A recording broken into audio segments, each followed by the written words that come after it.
So we'll call it then at 82%. All right, here's what you said.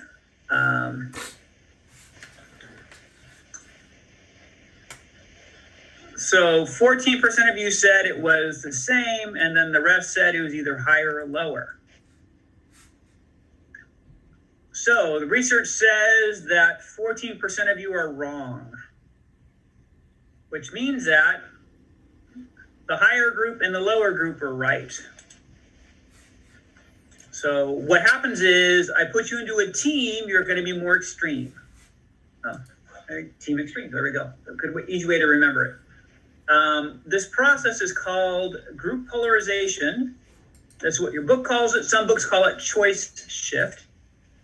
And fancy talk, it's a process wherein a group's decision ends up being more extreme, either risky or more conservative, than the average individual group member would have chosen alone by him or herself. So I put you into a team, you get more extreme. You get either more risky or more conservative than the average individual group member would have chosen alone. So teams get more extreme, more risky, more conservative.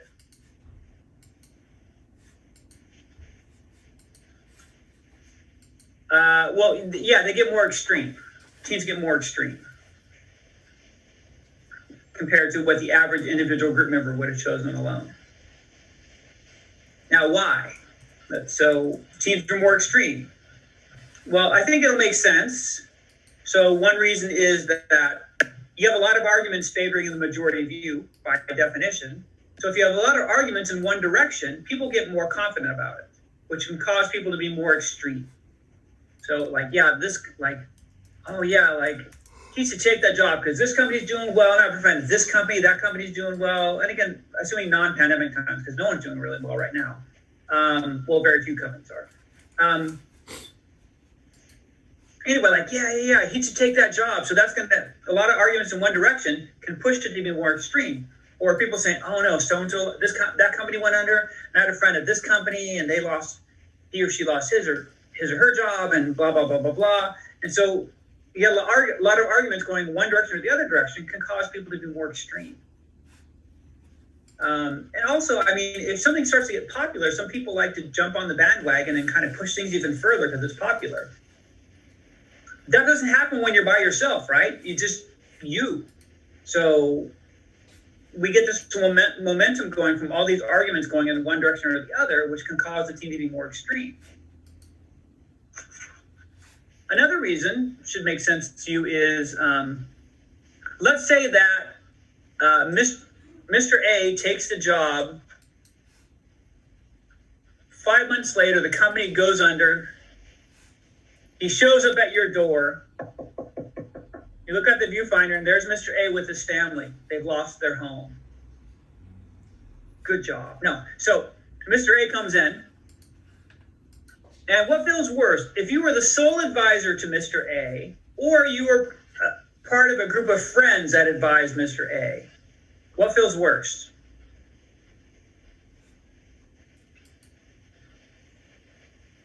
The people who advised him?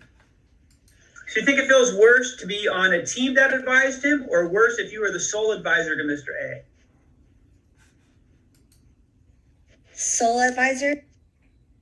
So people are different, but most people would say it feels worse to be the sole advisor. So why does it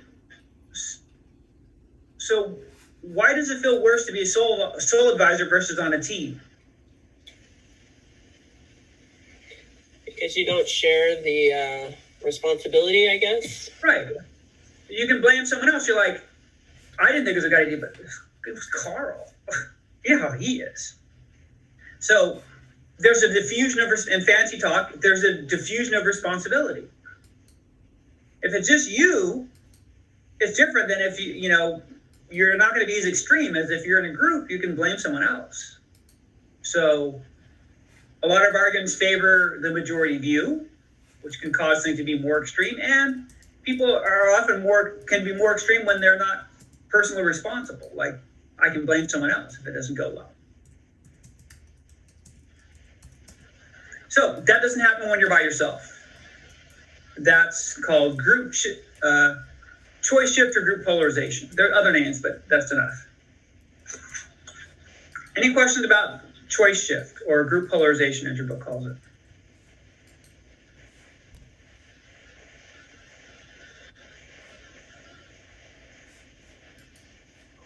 All right, then.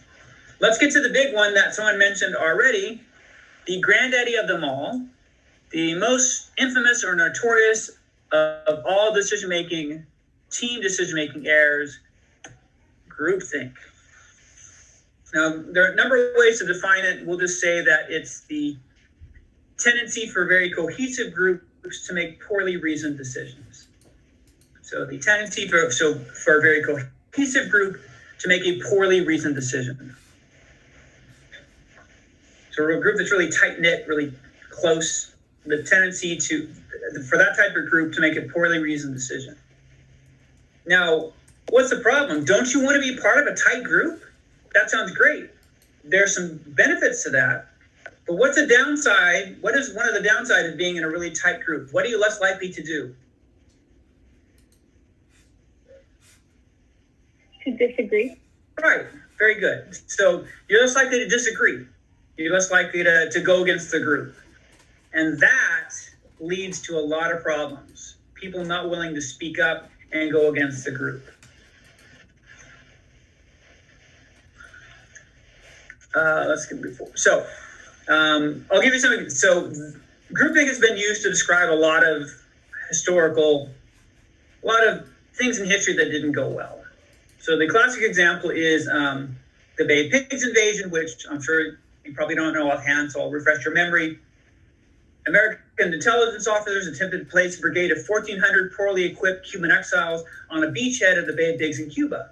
The belief was that a minimal show of resistance would be all that was necessary to start a popular rebellion and overthrow Fidel Castro. So, did it work?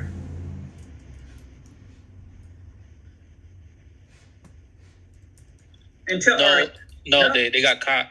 Yeah, until our recent memory, who was El Jefe in Cuba? Fidel Castro. Fidel. I mean, he stepped down in 2008. 2008. The Bay of Pigs was in 1961. He died in 2016. So it didn't go well. Of the 1,400, 1,200 were captured and later ransomed back to the U.S. for $53 million in food and drugs. That didn't go well. Let's see, the U.S.'s decision not to take special precautions to guard Pearl Harbor. Good choice, bad choice? It depends. Well, being like... Bad choice on the events that happened. I mean, yeah, so obviously December 7th, 1941, we got attacked, Pearl Harbor.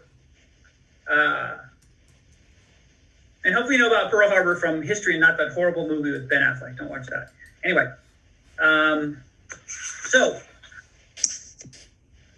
I'm sorry if I offended you, Ben. I mean, he's good in some stuff, and sometimes he's directed is good. But anyway, I don't want to get into it. So let's look at something meaty here. Financial Times. So this is May 2018. Says, why groupthink never went away. First identified in the 1970s, our capacity for flawed decision-making is unchanged. The psychologist who did the most to publicize the theory of groupthink would have turned 100 this month. Astonishingly, it is nearly half a century since Irving Janis, who came up with groupthink, published a study that detected groupthink at the root of such foreign policy disasters as the U.S.'s invasion of Bay of Pigs, the failure to anticipate the Japanese attack on Pearl Harbor, and the escalation of the Vietnam War. Groupthink still cripples corporate boards, leading to politicians into military misadventures and threatens economic stability. It has been blamed for the ill-judged invasion and occupation of Iraq, the Volkswagen emissions scandal, among other corporate calamities, failures to forecast the financial crisis, and even problems with Tesla. So it's famous and big and never went away, and doesn't look like it's going to go away. This month, Fast Company talks about groupthink happening in, Zoom and in the virtual world. So let's talk about this big famous error. And what we're going to see is we're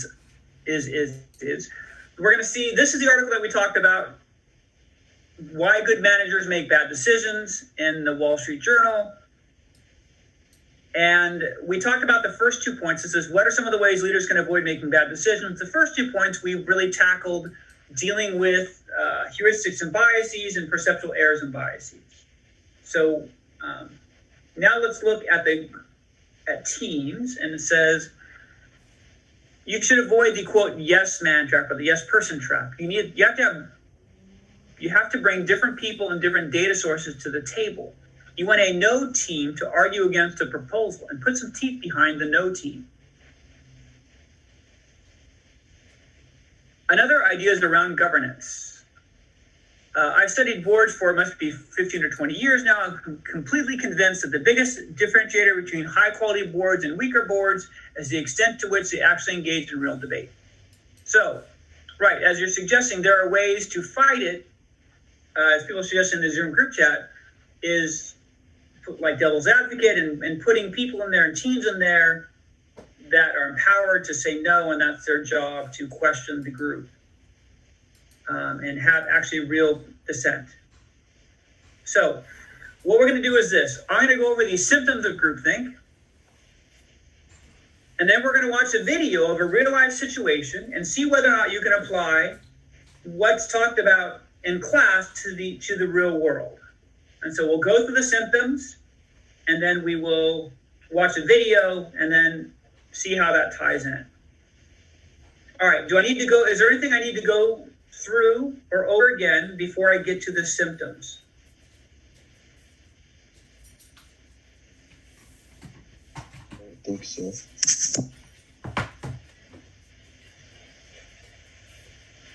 All right, so let's go through the symptoms.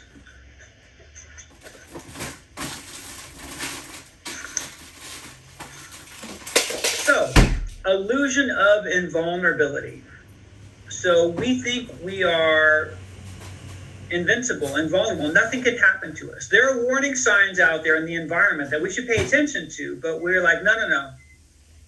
Nothing can happen to us. We're safe, we're fine. So we miss things, we miss signals, signs in the environment that we should pay attention to. So, like with Pearl Harbor, it said that Admiral Kimmel, the chief naval officer at the time, actually joked about, when they lost contact with the Japanese carriers, actually joked about them rounding Honolulu's Diamond Head. Oh, but they were, and then we got attacked. So that's kind of that's being blind to warning signs. That's a warning sign. Let's see. Collective rationalization. So I'll give you kind of fancy talk. The group discounts arguments that are inconsistent with what it wants. So the group will discount arguments or information that is inconsistent with what it wants, the decision that it wants to make, where it wants to go, whatever it wants to do. So the group discounts arguments that are inconsistent with what it wants. So it rationalizes. The group rationalizes. Do you ever rationalize when you make decisions? Yes, that's how we got here. So what we rationalize. So you want to do something, and the information that you get, you say, oh, that's not really important, or that doesn't really matter, or like you look at it this way. We rationalize. Like maybe you don't want to talk about you. I'll tell you about my friend. His girlfriend broke up with him. And it's not a good breakup. And she's like, don't call me again, don't talk to me, stuff like that. And so a month after they broke up, he's like, I'm going to call her. And I'm like, no, don't call. And I went all these reasons why he shouldn't call. Didn't matter what I said. He wanted to call her. And I'd say this, and she said this. He's like, yeah, but if you look at it, like, I'll be sure that I haven't given up on us. Like, I'm there for us. And like, it didn't matter what I told him. He really wanted to call her, and he would just twist it around her. That's rationalization. And groups do that. So rather than, we know, because we do it ourselves, groups and teams do that. That's collective rationalization. And by the way, he called, did not go well. But I know you're really concerned about my friend. Time heals. He's over it. He's happy. Anyway, he moved on. Okay. All right. So do you understand what collective rationalization? So you're going to put aside, reinterpret, throw away information that doesn't go with what the group wants to do. Yeah, ice cream helps. Yes, it does help. It helps a lot of things. All right. The third one is the belief in the inherent morality of the group.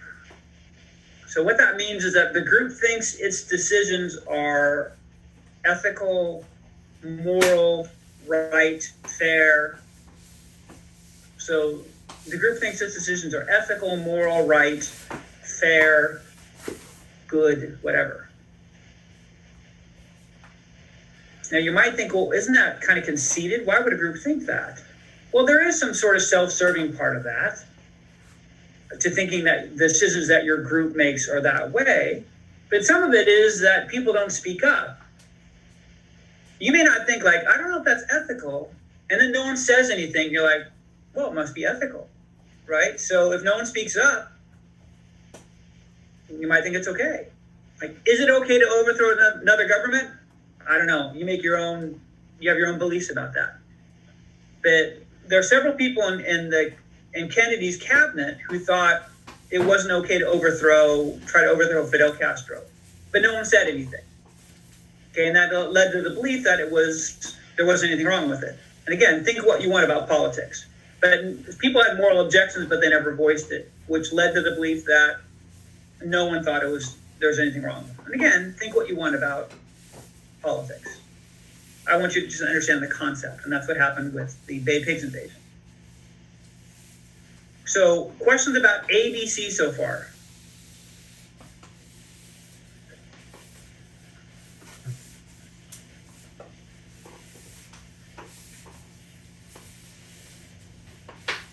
All right. Then we have another thing with groupthink is we have stereotyping of outgroups. So we know what stereotyping is because we went over that. What's a basic definition of an out? It doesn't have to be fancy. A basic definition of an outgroup.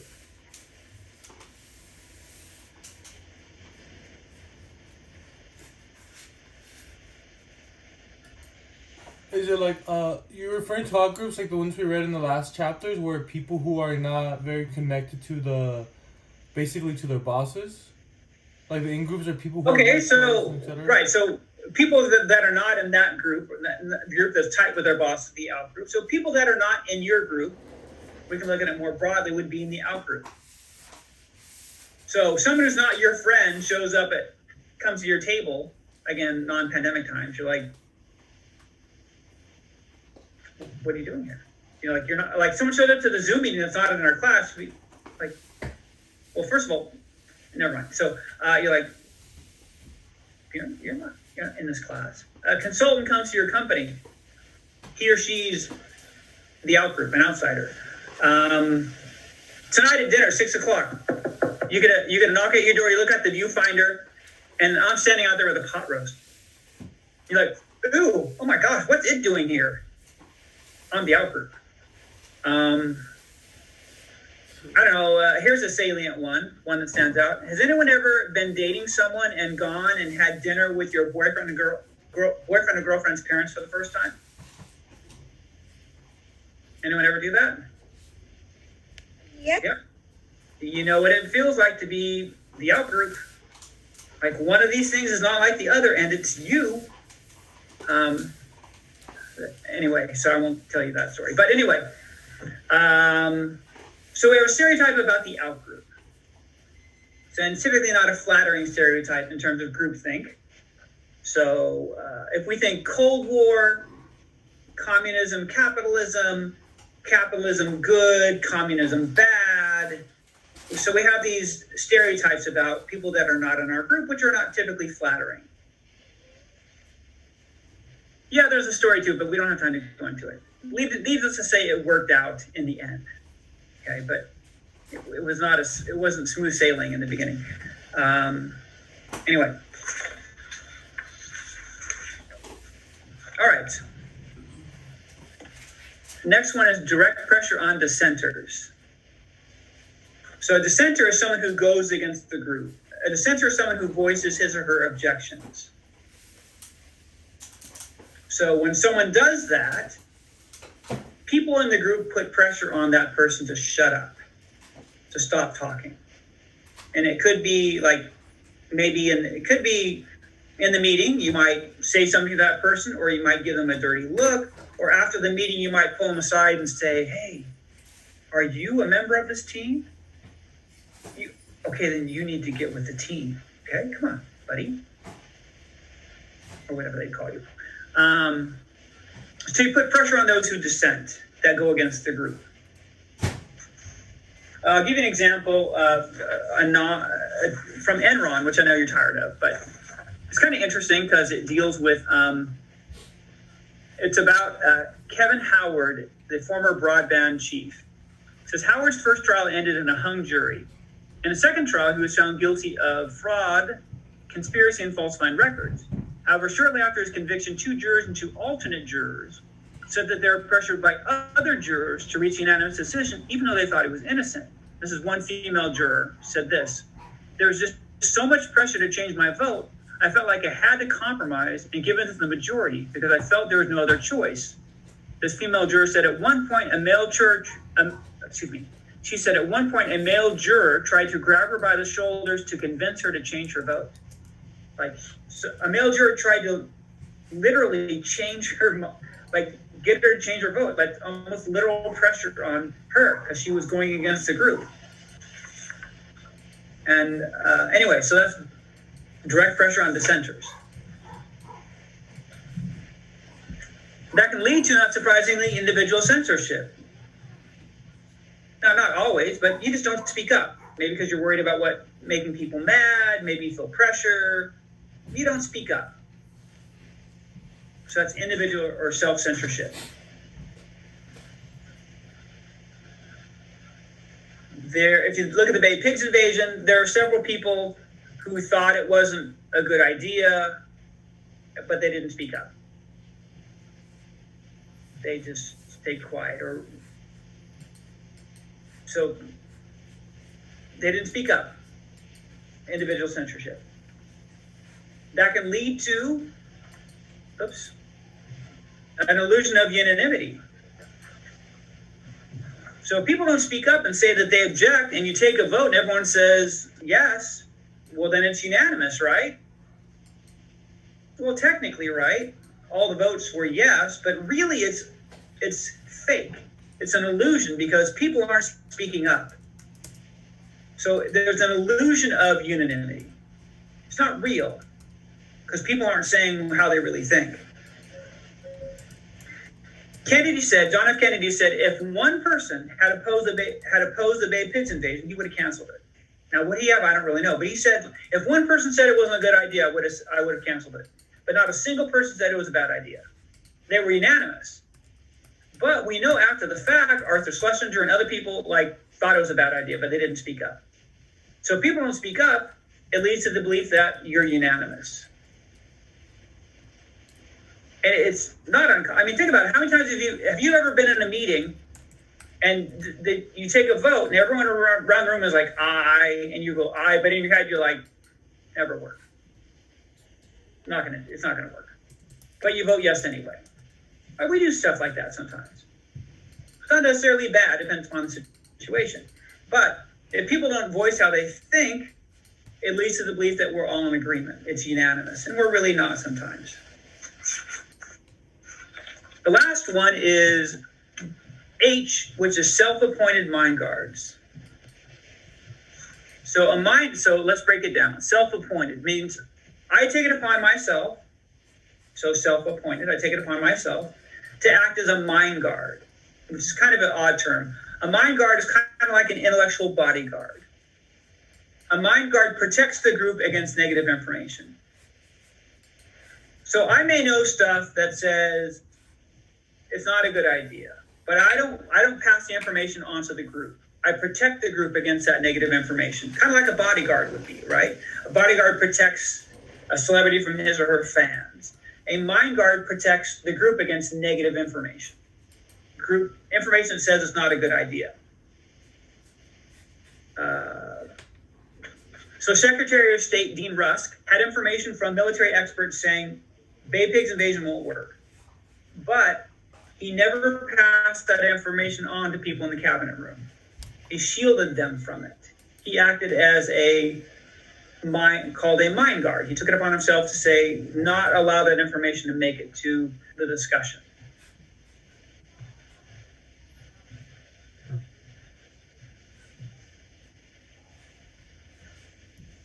So, A, B, C, D, E, F, G, H. All right, do you have questions about any of the alphabet we talked about so far? This is all of them. A, B, any A through H, questions about what these things mean?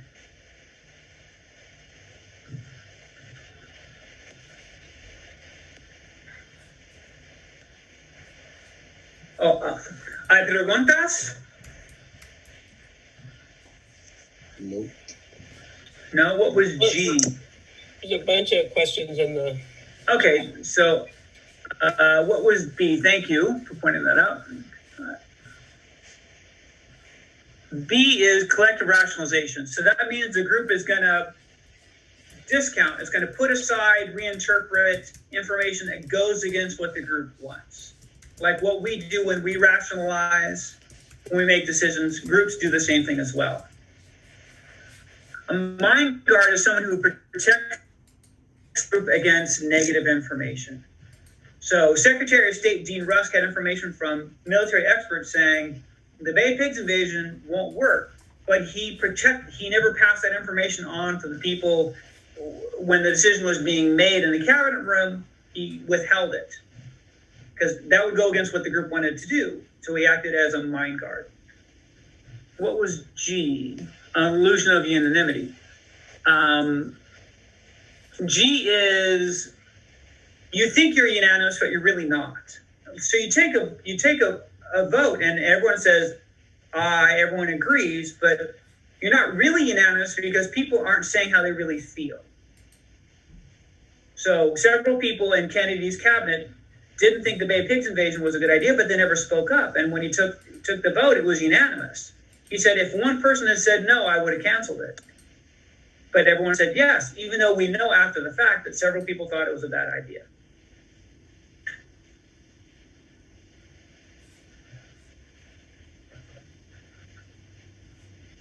All right. So, do you think now that if I showed you a real world scenario, you could apply this to it?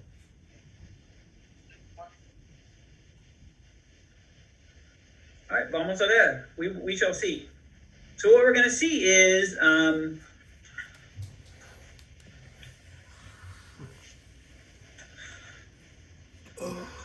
the Challenger disaster. This happened in the 80s, mid-80s. It's the very first space shuttle where everyone died. There are the people that died, unfortunately. However, so this was a big moment in our history. There's actually on Netflix, there's a documentary about this. Has anyone seen it? Nope. Yeah, a lot of people dropped the ball. So I don't know I don't remember the exact name, but if you it's on Netflix. So the one on Netflix is like multi-hour. It's okay. Like there's one on the Discovery Channel. I think it's like an hour long. I can't show an hour long thing in class. That's really good because it has the whistleblower in it. The chief whistleblower is dead now, but which is why he's not going to be in the one on Netflix. But the one on Discovery Channel has the chief whistleblower, and this video was put together by a professor, has the chief whistleblower in it. So that's why I really like this one, because it's short and it has the guy who blew the whistle. Anyway, now this was a big moment in our history. Like people were gathered. I mean, I know that you're too young. Most of you are too young, but this was like a really like vivid. People are glued to their TVs. It's like a flashbulb memory, like sight, sound. People remember exactly where they were when this happened. I do because I'm old. My parents, it was when JFK was shot. For some of us, it was like 9/11 or whatever. One Direction broke up. I don't know what it was for you. Anyway, so yeah, some of you are going into it already. Yeah, it could be right for us. It could be the pandemic, right? That could be. Although the pandemic, I mean, the thing about this is it's usually like an extreme event, like someone gets shot, space shuttle blows up. Like the pandemic has been a slow. We weren't suddenly in the pandemic, so it may be the pandemic, but flashbulb memory is like you have like it's like a picture, like exactly what was going on at the time. Yeah, 9/11 was horrible. This is horrible what we're doing, what's going on now. All right, so let's get to the video. First of all, the video is short. It's 22 minutes, so we have to get up to speed. So we'll go through some of the basic parts here. So this is the U.S., well, minus the free states. No Alaska, no Hawaii. Are there any questions? Okay, we're over here. Anyway. Okay, so someone found it already. Netflix Challenger, the Final Flight docuseries. So it gets more into the backstory, like who these people were and their families, and it's pretty sad. It doesn't have as much. I like this one because it has the chief whistleblower in it, who unfortunately passed away. So anyway, so here's what happened. The night before they launched the shuttle, they said it's not safe to launch. And then they changed the decision, and then they launched the shuttle, and the next day everyone died. So the question is, what happened the night before? So the teleconference the night before, roughly between 8:45 to 11, different, this says to 10:30, but between two sides. One side is MTI, Morton Thiokol. They make the solid rocket booster, the thing that takes the space shuttle off the ground and takes it into space. And the other side is NASA, which is a bunch of places, but Marshall and Kennedy were key here. So there are two sides here. There's NASA, and I don't care that you know the differentiation within NASA, Marshall and Kennedy, and there's some people here. You might see these people or hear their names. The place where we care about people's names is MTI, or Morton Thiokol. They made the solid rocket booster. So they made the solid rocket booster, excuse me. And within Morton Thiokol, like most companies, there's management and people that are below management. So there's management, which is Jerry Mason, Joel Kilmester, and Bob Lund. You'll see or hear from these people. And then there are the engineers, Roger Beaujolais, Arnie Thompson, Brian Russell, and 8 others, and some other people on McDonald.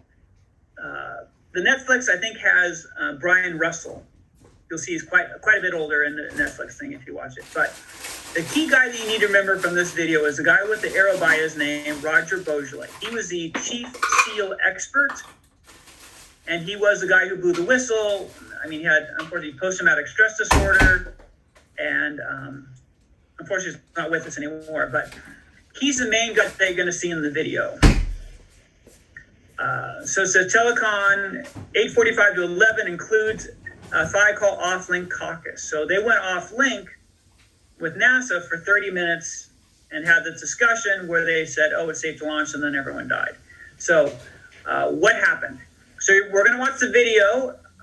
Like I said, there's an amusing part to it, but it's pretty sobering. You'll see the decision-making, what happened, and the decision-making. The first part of the video talks about the space program and things like that, and then it gets kind of into the decision-making. So let's watch the video, and then we'll talk about it afterwards. Let me stop share for a second and turn up my volume so that It's a bit louder.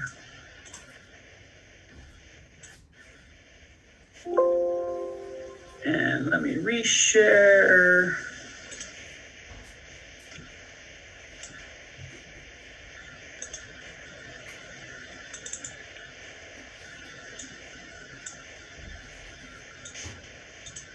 All right, so here we go.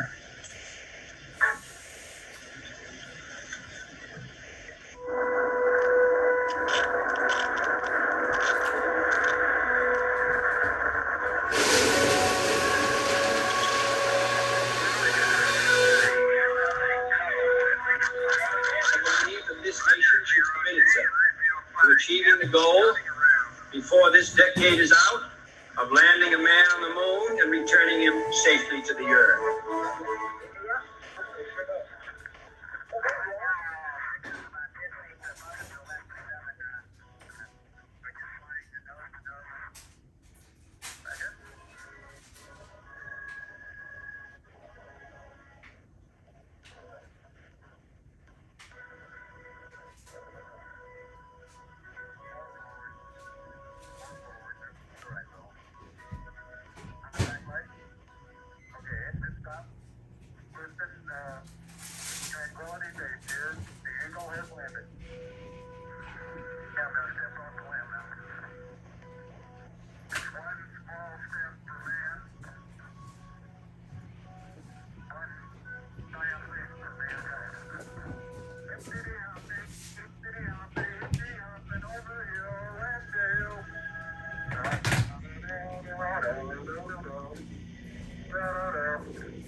During the 1960s and 70s, a dozen astronauts made the stunning odyssey to the moon and back again. NASA had been responsible for one of the supreme achievements of our time. From the early days of Project Mercury and Gemini to the Apollo moon landings, the agency made space travel seem so effortless, so routine, so safe. Its can-do philosophy inspired a vision of almost limitless potential.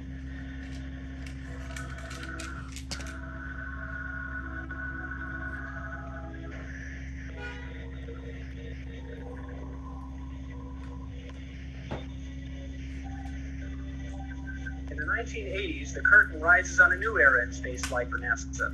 STS, the Space Transport System. The shuttle fleet is originally projected to fly over 50 missions a year.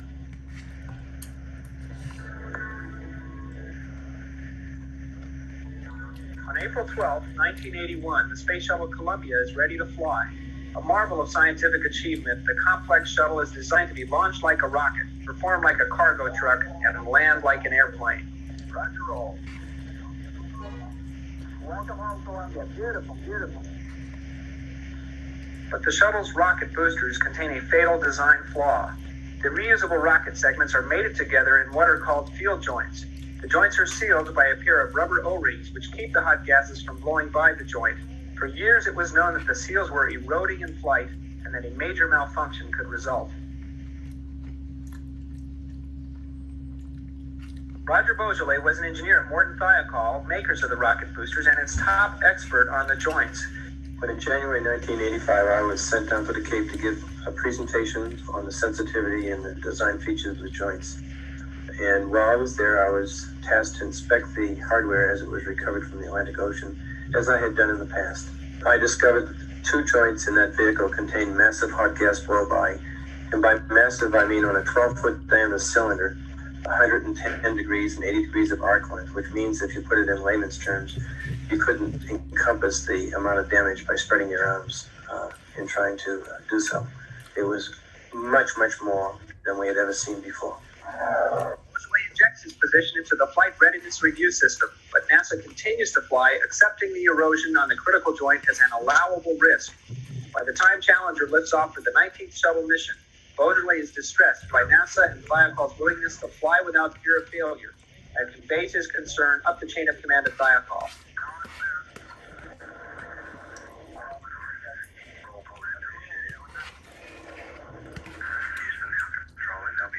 Down, Chad Wilson is the Vice President of Engineering for Thiokol. And I stated, this letter is written to ensure that management is fully aware of the seriousness of the current O-ring erosion problem in the solid rocket motor joints from an engineering standpoint. Beaujolais went on to say that the results could be a catastrophe of the highest order, loss of human life. And I ended it by saying, it is my honest and very real fear that if we do not take immediate action, dedicated team, to solve the problem with the field joints having the number one priority, then we stand in jeopardy of losing a flight along with all the launch pad facilities. The memo is stamped company private and never reaches NASA. Beaujolais' action prompts the formation of a special SEAL task force at Thiokol, but its progress is hampered by organizational inertia. And I believe it was also around that time that Bob Edling of the program office also wrote a memo that was very similar to the memo that I wrote in regards to calling management attention to the problem. He started off by saying, help. And he ended that memo by saying, this is a red flag. And so the contents, although it was slightly different, it did pinpoint that we were having serious difficulties getting work done because the production program was basically utilizing all the resources within the company. Between October and the following January, 3 more flights occur. Record delays on the previous mission have forced the postponement of the Challenger launch to January 26th. The crew for Flight 51L arrives at the Cape on January 23rd. They are anxious and eager to fly. As usual, it's a real pleasure to be at the Cape, to come down here and participate in something that the Cape does better than anybody in the world, and that's launching space vehicles. It's good to be down here and to be flying a vehicle that we know a lot of folks down here have worked very hard on. We understand it's ready to go. We're looking forward to going to fly. Again, I'd like to echo the opinions of my crew members that we look forward to launching from the Cape, first of all, and returning here a few days later. I don't think any teacher has ever been more ready to have 2 lessons in my life. I've been preparing these since September, and I just hope everybody tunes in on day 4 now to watch the teacher teaching from space. The astronauts will have to wait even longer than anticipated. A combination of bad weather and technical glitches imposes additional delays, first to January 27th, then the 28th. But a cold front moves in, and NASA asks the engineers at Morton Thiokol to evaluate the effects of the cold on the O-rings.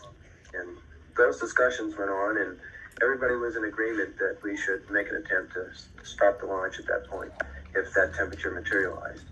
So after listening to the verbal presentation in the afternoon, they asked what Thiokol's position was, and I looked around the room. I was a senior person, and I said, I don't want to fly. Looks to me the story says that 53 degrees is about it. And of course, we were requested then to go back and do something more and prepare detailed charts and to show that in more detail. Thiokol was requested to fax its data to Kennedy and the Marshall Space Flight Center for a final review during an evening telephone conference call. During the telecon, Thiokol will initially recommend against the launch, but ultimately reverse themselves under pressure from NASA.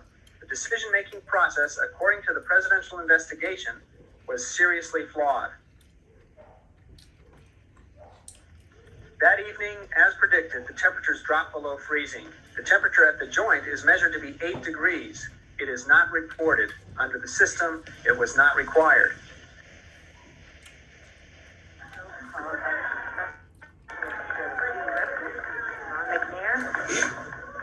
Pilot Mike Smith, followed by Christian McCullough, teacher in space. The crew of the Challenger departs for the launch pad, unaware of the discussions which took place the night before and oblivious to the danger posed by the cold.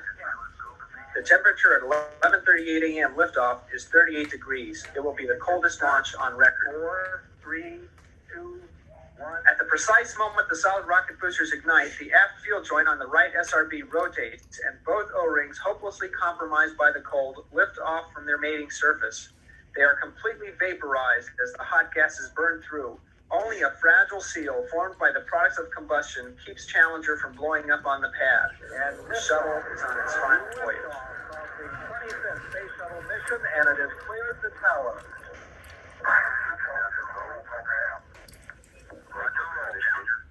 60 seconds later, the fragile seal would shatter. The 7 astronauts survived the breakup but perish when their flight deck slams into the Atlantic. Most people, including the Presidential Commission investigators, the resulting tragedy, referred to it as the Challenger accident. I can't characterize it as an accident at all. It's a disaster, horrible, terrible disaster, but not an accident, because we could have stopped it. We had initially stopped it, and then that decision was made to go forward anyways. That decision was made during the final teleconference, which began at 9 p.m. the night before the launch. Thiokol engineers, led by Roger Beaujolais, presented data suggesting that the O-rings would not work at low temperatures. Others in the room presented their charts, and the main telecon session concluded with Bob One, who was our Vice President of Engineering, presenting his conclusions and recommendations charts, which were based on our data input up to that point. Listeners on the telecon were not pleased with the conclusions and the recommendations. What was the conclusion? The conclusions were that we should not fly outside of our database, which was 53 degrees. It was about that time that Mr. Hardy from Marshall was asked what he thought about the MTI recommendation. And he said he was appalled at the MTI decision. Mr. Hardy was also asked about launching, and he said, no, not if the contractor recommended not launching. He would not go against the contractor and launch. NASA's Larry Malloy also takes exception to the Thiokol recommendation. So this was a rather surprising conclusion based on data that didn't seem to hang together. So I challenged that. For the first time in the history of spaceflight, a contractor's recommendation not to launch has been challenged. The pressure was building on Thiokol to reverse its position. Right after he got through with his last line, and he summarized by saying, the data we presented was inconclusive. That is really the third no vote when you stop to think about it. Because that statement of our data being inconclusive means that we had not proved that it was safe to fly. So you have an automatic default to no launch condition. So there are actually 3 no votes to launch. Now, if there wasn't any pressure, why did Joe Kilminstead ask for the 5-minute offline caucus to reevaluate the data? The vote had already been taken, and the vote was no. It was granted that caucus. And as soon as the mute button was pushed on telephone connection, our general manager, Terry Mason, said in a soft voice, we have to make a management decision. The discussion started only amongst the managers. Actually, there were 3 who actually discussed it, 4 in the room, all vice presidents on up. I could see that they were going to try to work to changing the decision, and I became furious. Arnie Thompson also sensed the same thing, and he walked up from the end of the table, put a pad down, once again tried to explain to the managers why he could not launch at such low temperatures. And during the caucus, as Mr. Beaujolais has mentioned, is something that I'm not usually accustomed to doing, and sitting down between 2 managers and trying one more time to explain and make sure that I got my thoughts across to them. He was summarily ignored. He got some pretty severe looks and backed off and back to his seat. I grabbed the photographic evidence that I had in my possession showing the difference between a low temperature launch and a room temperature launch. And someone had placed it down in front of the managers and admonished them to look and not ignore what the data was telling us. Namely, that low temperature created much more blow-by and much more severe problems in terms. I too received the same cold stares. It looks as if to say, go away and don't bother us with the facts. Now, Arnie and I compared notes afterwards, and I can tell you that we both feel those are the looks you get prior to just being fired. And we sat down. Managers was struggling to make a list of data to support a decision to launch. We could hear them talk, and it was really disgusting because they were regurgitating our data and trying to use it for a position to support a decision to launch. Once again, our general manager said in a soft voice, am I the only one who wants to fly? And I keep saying soft voice because the effect of that, and the real reason for that, is that he was not addressing us in the room. He was addressing his 3 other vice president colleagues. Further discussion and further listing of data, he finally got to the vice president of engineering by saying, take off your engineering hat and put on your management hat. And at that point, the vice president of engineering capitulated. The vote was taken, and they agreed unanimously to launch. I did not agree with some of the statements that were being made to support the decision. I was never asked or polled, and it was clearly a management decision from that point. And a poll was then taken. And I remember distinctly at the time whether I would have the courage if asked, and I thought I might be, what I would do and whether I would be alone. I didn't think I'd be alone, but I was wondering if I'd have the courage. I remember that distinctly, to stand up and say no. However, we were not asked as the engineering people. It was a management decision at the vice president's level. We did conduct that poll, and then we did conclude that it was safe to launch. Could you tell us what the poll showed? You say that you and Mr. Kilmister and Mr. Wiggins and Mr. Lund were unanimous. How about the others? We only polled the management people because we had already established that we were not going to be unanimous. The telephone resumed and Joe Kilmister read the launch support radio on a handwritten list and recommended that the launch proceed. Once again, I must make a strong comment about the trend of events. I must emphasize that North Cyclone Management fully supported the decision not to launch to a 53-degree rise in the Caucasus. The Caucasus itself constituted the unethical decision-making forum resulting from customer intimidation. This is further underscored by NASA's immediate acceptance of the new decision for launch, which was consistent with their desire. Please note that no discussion of probing questions were asked. I wish to challenge the disaster that never happened.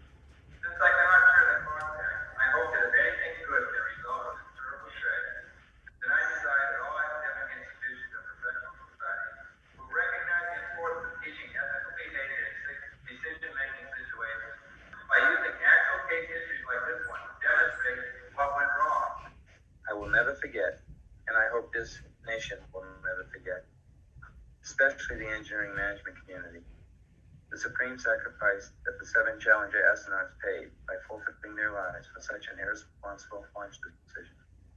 And we always remember astronauts Onizuka, McCall, Jarvis, Resnick, McNair, Scobie, and Smith for their courage and dedication to this nation's space program. All right, so there it was. So now let's go and look at this and see what we see or don't see. So what I'm going to do is I'm going to list this. We'll go like A, and I'll say, did we see it? And we'll say yes or no, and if so, where did we see it? So A, illusion of invulnerability, yes or no?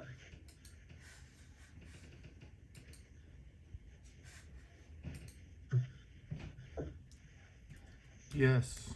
Yes. Where do we see an illusion of invulnerability? Basically throughout the whole video, where they thought that everything was good, like, you know, they didn't really look at all the red flags, so they were like, oh, we'll be okay, we're NASA. Right. Very good. So yeah, I mean, they had all these years of successful launches. They, like, we can do no wrong. There are warning signs out there, but they didn't pay attention to them. So there seemed to be an illusion of invulnerability. What about collective rationalization?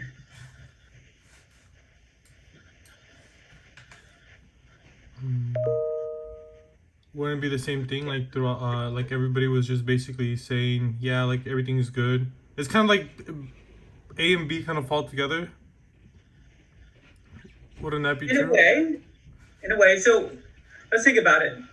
What did the managers do with the information that the engineers presented? The managers in Wharton cycle, what did it do with the information that the engineers presented to them, Beaujolais and Thompson?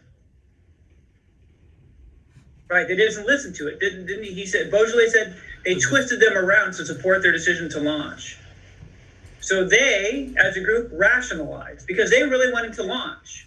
So management really wanted to launch, so they took the information from the engineers and they twisted it around. They discarded it. They said it wasn't important. They reinterpreted it. So we see collective rationalization. Let's see. C, the belief in the inherent morality of the group. said it was. Let's see. They said they only wanted the management opinion only. Yeah. We'll get to that a little bit later. That's a little more of something else.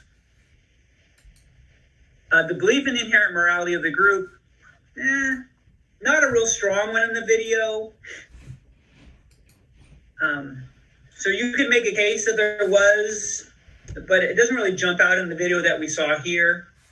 So we won't put an arrow by that or a check or whatever by it, because not really strong in the video that we saw. What about stereotypes of outgroups?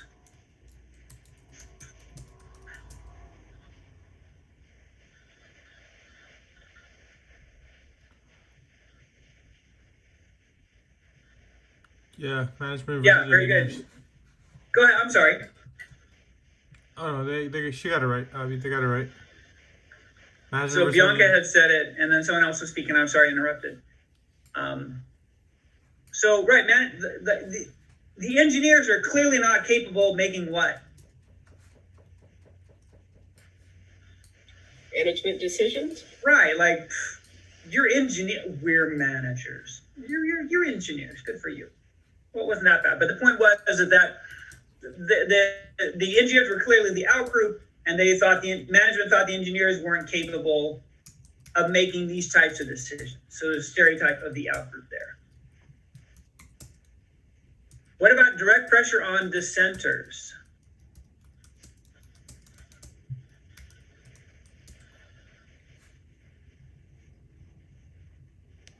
Didn't they just not ask any engineers for their opinions at a point? So they didn't really have too much pressure, so they just ignored them.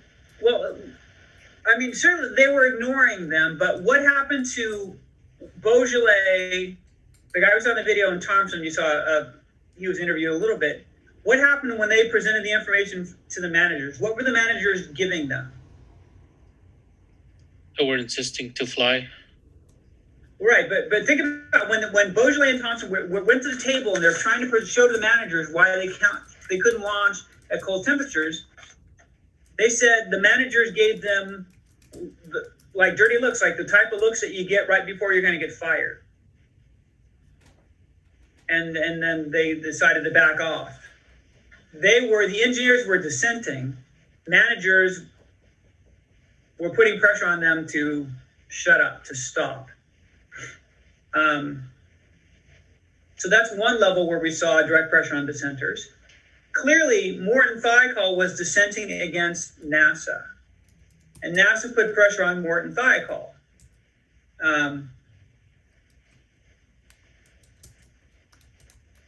At one point during the teleconference, this wasn't in video, someone from NASA said, "My God, Thiokol, when do you want me to launch? Next April?" Thiokol was getting pressure by NASA. NASA really wanted to launch. There had been a bunch of delays. They really wanted to launch. And Beaujolais, you saw at the end of the video, said this was customer intimidation because Morton Thiokol had the threat of losing $1 billion contract. Now, I don't know how much money your company makes, but most companies, if you lose $1 billion contract, that's a big deal. So he called it customer intimidation.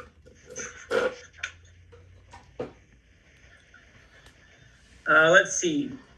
Individual censorship, that's kind of messy here. So we're going to say no, because, it's kind of messy because Beaujolais and Thompson spoke up. And that one young guy, he didn't speak up, but he wasn't polled. So so it's kind of messy. So I wouldn't say we really saw individual censorship. That wasn't really a strong one here. Clearly, anyway. So I don't think that's really strong in the video. Well, I already put an arrow there. Professor, weren't they censored though because they just weren't paid attention to? Like in a way, they're them being ignored was their censorship. Because they ignore them. I didn't really. Well, individual censorship is people don't speak up. So Beaujolais and Thompson did speak up. They just rationalized what they had said. They did B. Oh, okay. Got it. now, I mean, Morton Thiokol was speaking up against NASA, but eventually they stopped speaking up after pressure from NASA. So wouldn't that count as individual censorship because then they censorship themselves? It's kind of, I mean, yeah, you could say yes, but it's kind of it's messy in here, right? Because you have people speaking up and not speaking up. So I think there was some individual censorship, but in terms of the video, I don't think it was particularly strong in the video relative to these other things.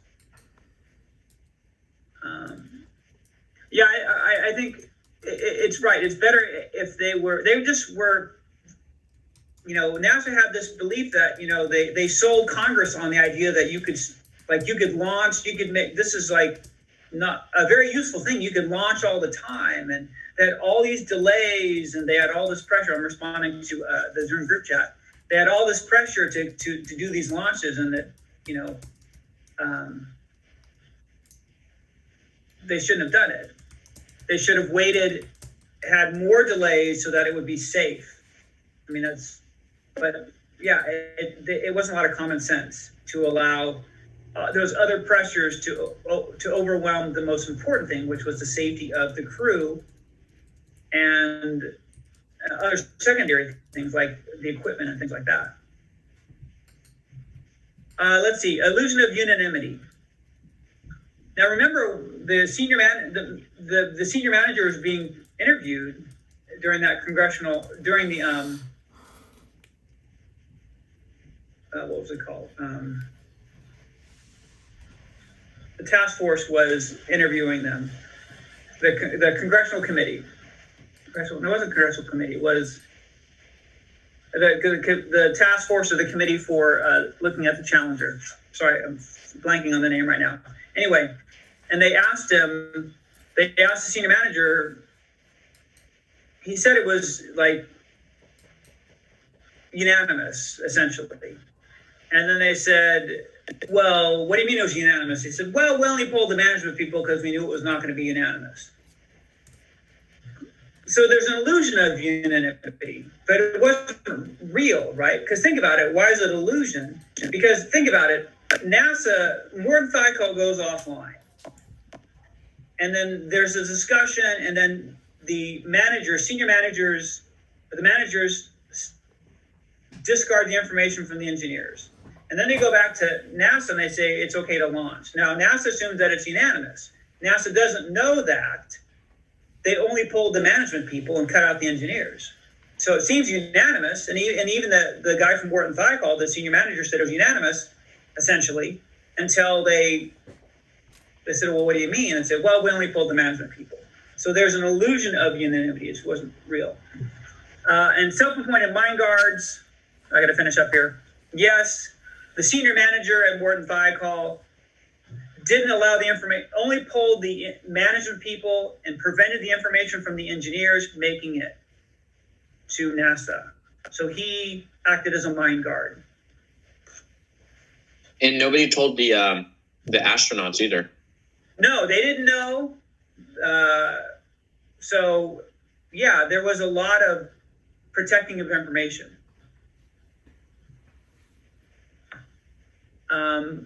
The last point I want to make is how many of you, it's a question, how many of you watched Sesame Street when you grew up? Me. No. Okay, I did growing up. You did, a lot of you did, my kids did. Watch sense of this. There's a horrible event. Here's one way it could have been worse if this actually happened. NASA confirms talks to fly Big Bird on Dune Space Shuttle. This is true. This is a true story. Big Bird was supposed to be on the shuttle, but his gear took up too much space, so they replaced Big Bird with the teacher in space. So it's a horrible event. And you can imagine, everyone around the U.S. was watching, probably around the world was watching this. And you can imagine all these kids watching Big Bird die on the space shuttle. Professor? Yeah. Not to give away my age, but I was in elementary school when this happened, and they had us all out. You know, it was we were all watching it live. Well, And it was terrible. yeah, it was.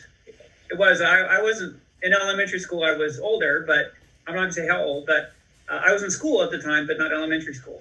And it was horrible. And then if you watch the Netflix special, you get to see all those. Like the teacher's class was watching it with them, and it's, you know, it was just really unfortunate. Yeah, they made a big deal about it. The first teacher being on. Yeah, because they're trying to make it more like it was losing popularity, and they're trying to make it like more NASA, more approachable. Like anyone can go into space, and unfortunately, there's some bad decisions that were made. All right. On that note, speaking of good decisions, please make good decisions as you go to Thanksgiving. Have a great Thanksgiving. We'll return to class. We don't have class on Wednesday, but we'll have class on Monday. So have a great Thanksgiving. Be safe, and please share your pie with other people. Thank you. Happy Thanksgiving. Thank you, Professor. Thank you. Bye. Just the crust. Yeah. Okay. No more than a crust. Thanks, Professor. Okay. Have a good weekend. Thank you. Happy You too. Thanksgiving. You too. I'll hang around for a couple minutes if there are questions. Keep those data to yourself.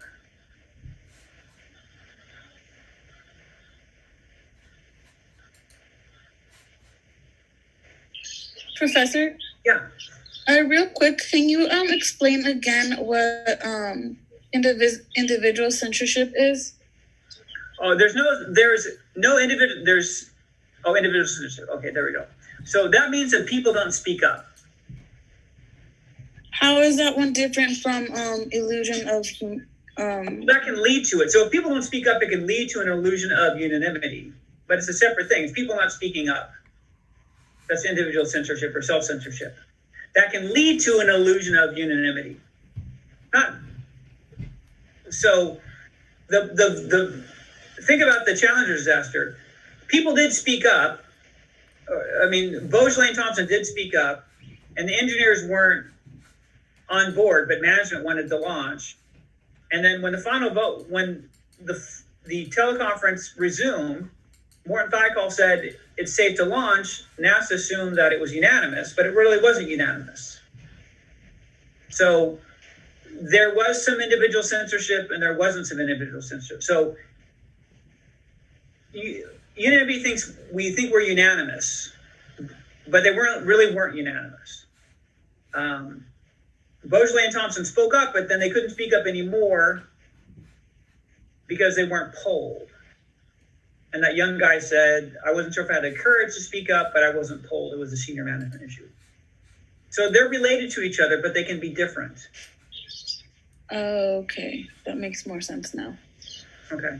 Thank you. Sure.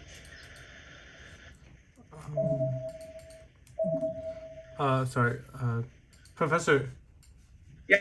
I had a problem and I sent you wanted us to email you with last week. I didn't notice till now, but the email I never went through. I cut off the U at the end and it got bounced back to me. Do you still want that email? Yeah, it's saying some issues with the extra credit, like whether or not I should use it in my data set. Yeah. So the thing got bounced back to me and it gave me I didn't even notice. Okay, yeah, I haven't done anything with it yet, so that would be great. Yeah, cool. Sorry, I just said yeah, I just forgot the U at the end of edu and it bounced back to me. Sure, no problem. I haven't touched the data yet, so that would be great. All right, thanks, Professor. Have a good Thanksgiving. You too.